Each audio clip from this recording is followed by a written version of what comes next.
Kaixo, ongietorri jakindunera. Gaurko bideoan, ekuazioen sistemak berdintze metodoren bidez zelan ebazten diren ikusiko dugu. Horretarako, urrats hauek jarraituko ditugu. Lehenik eta behin, ez ezagun bera bi ekuazioetan bakanduko dugu.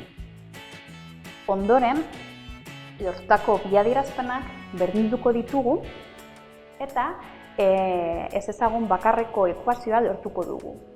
Ekuazio hori ebatziko dugu hirugarren pausuan. Eta ondoren, ekuazio honetatik lortzen dugun soluzioa lehenengo pausuan lortutako edozein ekuazioan ordezkatuko dugu.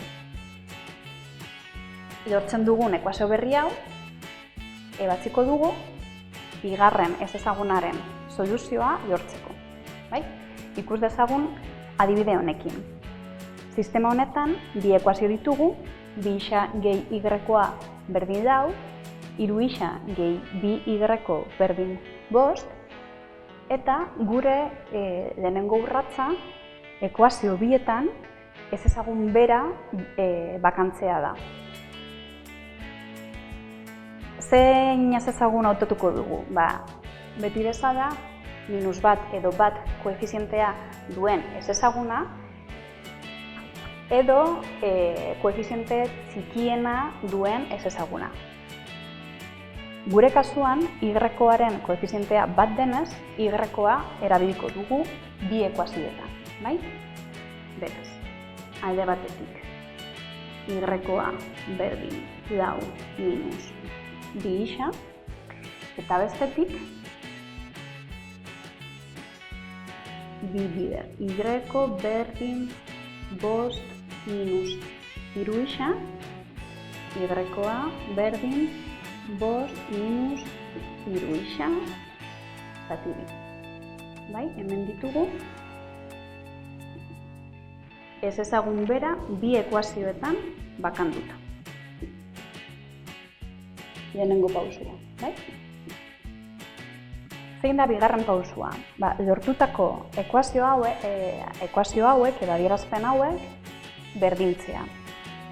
Ikusten duzuenez, lau minus bi isa, bost minus hiru isa eta guzti hau zati bi,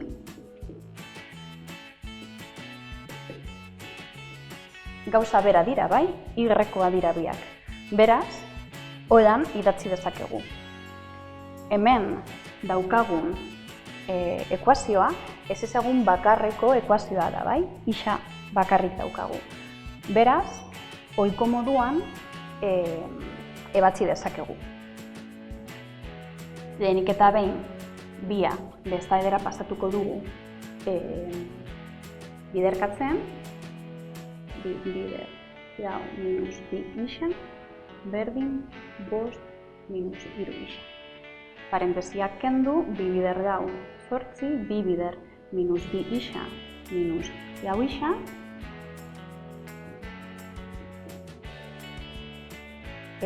orain ez ezagun guztiak alde batera, gai aske guztiak bestera, minus lau isa gehi hiru isa berdin bost minus zortzi, minus isa berdin minus hiru, isa berdin hiru. Hau izango ditzateke gure lehenengo ez ezagunaren balioa, gure lehenengo soluzioa. Beraz, orain, balio hau lehenengo pausuan lortu ditugun edozein ekuazioan ordezkatuko dugu. Nik hau erabiliko dut, beraz, i berdin lau minus bi eta isaren ordez, isaren balioa. Bider, hiru. I berdin lau minus sei, i berdin minus bi.